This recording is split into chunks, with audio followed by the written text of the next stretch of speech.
ሰላም ጤና ይስጥልን አድማጭ ተመልካቾቻችን ከቶፕ ኮንዲሽን ኔትወርክ ዕለታዊ ዜናዎችን ይዘን ቀርበናል። በቅድሚያ አማርጦቹ ህወሓት ግልጽ ጦርነትን ጀምሯል ሲል የስምረት ፓርቲ አስታወቀ። በቴሌብር እስካሁን ከ6.88 ትሪሊዮን ብር በላይ የገንዘብ ዝውውር መፈጸሙ ጠቁመዋል።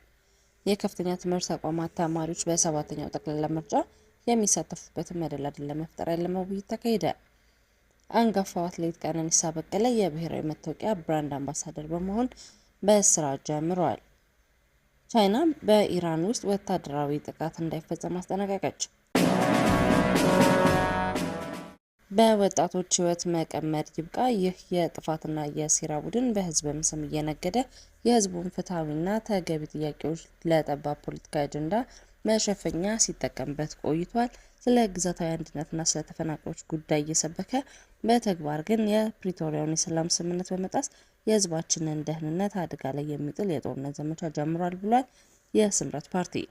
የዚህ ቡድን ባህሪና ተግባር በተጨባጭ ሲታይ በስግብግብና ጨካኝ ፍላጎት ምክንያት የትግራይ ህዝብ ከባድ ዋጋ ሲከፍል ቆይቷል። አሁንም እየከፈለ ይገኛል።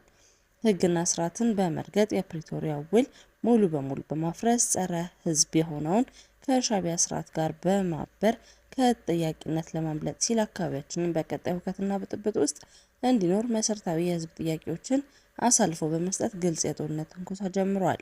ይህ ጸረ ህዝብ የሆነ የጥፋት ቡድን በሚከተለው የተሳሳተ የፖለቲካ ጉዞና ስሌት እስካሁን የፈጸማቸው ወንጀሎች ሳይበቃው የቀረበውን ተደጋጋሚ የሰላም ጥሪ የህዝባችንን ምህላ ወደ ጎን በመተው ጦርነት ለመጫር ሲያደርግ የነበረውን የተቀነባበረ ዘመቻ አሁን ወደ ግልጽ ጦርነት አሸጋግሮታል ብሏል የስምረት ፓርቲ። ኢትዮ ቴሌኮም ባለፉት 6 ወራት ብቻ ከ6.85 ትሪሊዮን በላይ ገቢ አግኝቻለሁ ብሏል። በቴሌብር እስካሁን 6.88 ትሪሊዮን ብር በላይ የገንዘብ ዝውውር መፈጸሙን ጠቁሟል። ኢትዮ ቴሌኮም በ2018 በጀት ዓመት ባለፉት 6 ወራት ከ85 ቢሊዮን ብር በላይ ገቢ ማግኘቱን አስታውቋል። የኢትዮ ቴሌኮም ዋና ስራ አስፈጻሚ ፍሬሕይወት ታምሩ የተቋሙን የ2018 በጀት ዓመት ግማሽ ዓመት አፈጻጸም አስመልክተው ማብራሪያ ሰጥተዋል። በዚህ ወቅት ኢትዮ ቴሌኮም ጥራቱን የጠበቀ ኢንተርኔት አገልግሎት ተደራሽነትን ይበልጥ ለማጠናከር በትኩረት እየሰራ እንደሚገኝ ተናግረዋል።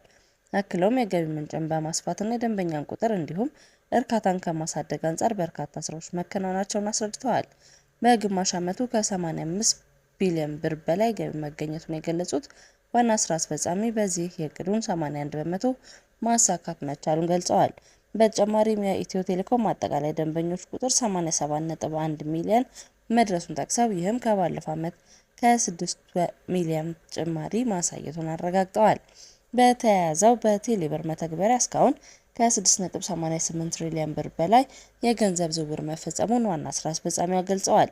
በተለይም የዲጂታል የገንዘብ ዝውውርን ከማሳለጥ አንጻር ቴሌብር ተጨባጭ ውጤት ማስመዝገቡን የገለጹት ዋና ስራ አስፈጻሚዋ አያይዘውም የዲጂታል ፋይናንስን በማጠናከር ቀልጣፋ፣ ዘመኑን የዋጀ ተደራሽና አካታች አገልግሎት ለመስጠት መስራቱን ጠቁመዋል።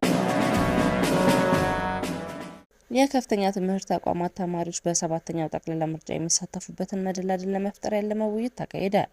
የኢትዮጵያ ብሔራዊ ምርጫ ቦርድ ከከፍተኛ ትምህርት ተቋማትና ከትምህርት ሚኒስቴር አመራሮች ጋር የመንግስት ከፍተኛ ትምህርት ተቋማት ተማሪዎች በሰባተኛው ጠቅላላ ምርጫ በመምረጥ የሚሳተፉበትን መደላድል ለመፍጠር ያለመ ውይይት ማካሄዱን አሳውቋል።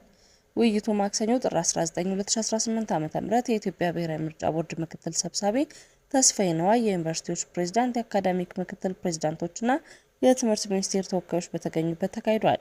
የውይይቱ ዓላማ ከምርጫ ክልላቸው ርቀው በዩኒቨርሲቲዎች ትምህርታቸውን እየተከታተሉ የሚገኙ ተማሪዎች ልዩ የምርጫ ጣቢያ ተዘጋጅቶላቸው በሰባተኛው ጠቅላላ ምርጫ የሚሳተፉበት ምቹ ሁኔታ ለመፍጠር ያለመ መሆኑ ተመላክቷል። በዚህ ውይይት የኢትዮጵያ ብሔራዊ ምርጫ ቦርድ ምክትል ሰብሳቢ ተስፋዬ ነዋይ የሀገራችን የዲሞክራሲ ስርዓት እንዲጎለብት በከፍተኛ ትምህርት ተቋማት የሚማሩ ተማሪዎች የመምረጥ መብታቸውን እንዲጠቀሙ ምቹ ሁኔታ ሊፈጠርላቸው እንደሚገባ ተናግረዋል። አክለውም ለቦርዱ የምርጫ አፈጻጸም የተሻለ የሚሆነው ተማሪዎች በሚማሩበት ተቋም ልዩ የምርጫ ጣቢያ ተዘጋጅቶላቸው እንዲመዘገቡ ተደርጎ ለምርጫና ወደ ምርጫ ክልላቸው ሄደው ድምጽ እንዲሰጡ ሲደረግ መሆኑን አስተዋል። ልዩ የምርጫ ጣቢያ በኢትዮጵያ የምርጫ የፖለቲካ ፓርቲዎች ምዝገባና የምርጫ ስነ ምግባር አዋጅ መሰረት የሚቋቋም ሲሆን የኢትዮጵያ ብሔራዊ ምርጫ ቦርድ ከምርጫ ክልላቸው ርቀው በካምፕ የሚኖሩ ወታደሮች፣ በከፍተኛ ትምህርት ተቋማት የሚማሩ ዜጎች ከመደበኛ መኖሪያቸው ወይም ቀያቸው ተፈናቅለው በጊዜያዊ መኖሪያ የሚገኙ ዜጎች በምርጫ የሚሳተፉበት ሁኔታ ለማመቻቸት መራጮች በሚገኙበት ቦታ ወይም አካባቢ የሚቋቋም የምርጫ ጣቢያ መሆኑ ተመላክቷል። አንጋፋው አትሌት ቀነኒሳ በቀለ የብሔራዊ መታወቂያ ብራንድ አምባሳደር በመሆን ስራ ጀምሯል። የብሔራዊ መታወቂያ ፕሮግራም ዋና አስተባባሪ አቶ ዮዳሄ አርአያስላሴ ተቋሙን የሚወክል በጣም የምንኮራበት አትሌት ቀነኒሳ በቀለን መርጠናል። እሱም ፈቃደኛ ሆኖ አብሮ ለመስራት ከጎናችን ስለቆመ ከልብ እናመሰግናለን ብለዋል። በሀገር አቀፍ ደረጃ ወደ 33 ሚሊዮን የሚጠጉ ዜጎች የብሔራዊ መታወቂያ ተጠቃሚ ለመሆን ተመዝግበዋል ያሉ ሲሆን ነገ ደግሞ በእያንዳንዱ የአርሶ አደር ቤት ይህ ሲስተም ይገባል፣ ህይወታችንም ይቀላቀላል ያሉ ሲሆን አትሌት ቀነኒሳ በበኩሉ ብሔራዊ መታወቂያ ለሀገር ያለውን ጥቅም ብዙ ነው፣ ለሁሉም ሰው ደግሞ አስፈላጊ ነገር ነው። በመሆኑም ይህንን ዓላማ እኔ መደገፌ ተሳታፊ መሆን ችያለሁ ብሏል። ይህ መታወቂያ የሀገር በቀል እውቀትና በኢትዮጵያ የተዘጋጀ በመሆኑ ሁላችንም ሊያኮራን ይገባል ሲል አክሏል። የአንድ ሀገር እድገት የሚገለጸው እነዚህ አይነት ሲስተሞች ሲዘረጉ ነው። ለዚህ ሀገራዊ ዓላማ ላለው ተቋም አምባሳደር በመሆኔ በጣም ደስ ብሎኛልም ብለዋል። ቻይና በኢራን ውስጥ ወታደራዊ ጥቃት እንዳይፈጸም አስጠነቀቀች። ትራምፕ በኢራን ላይ ወታደራዊ ዛቻዎችን ማጠናከራቸውን ተከትሎ ቻይና በመካከለኛው ምስራቅ ወታደራዊ ጥቃት እንዳይፈጸም አስጠንቅቃለች። በተባበሩት መንግስታት የቻይና አምባሳደር ፉኮንግ ለጸጥታው ምክር ቤት በሰጡት ማብራሪያ የኃይል እርምጃ ችግሮችን ሊፈታ እንደማይቻል ገልጸዋል። በዚህ ወቅት አምባሳደሩ ማንኛውንም ወታደራዊ ጥቃት በመካከለኛው ምስራቅ የማይገመት አደጋ ያስከትላልን ብለዋል። የቻይና ማስጠንቀቂያ የመጣው የአሜሪካ ጦር መርከብ ወደ መካከለኛው ምስራቅ እየተንቀሳቀሰ መሆኑን ተከትሎ ነው።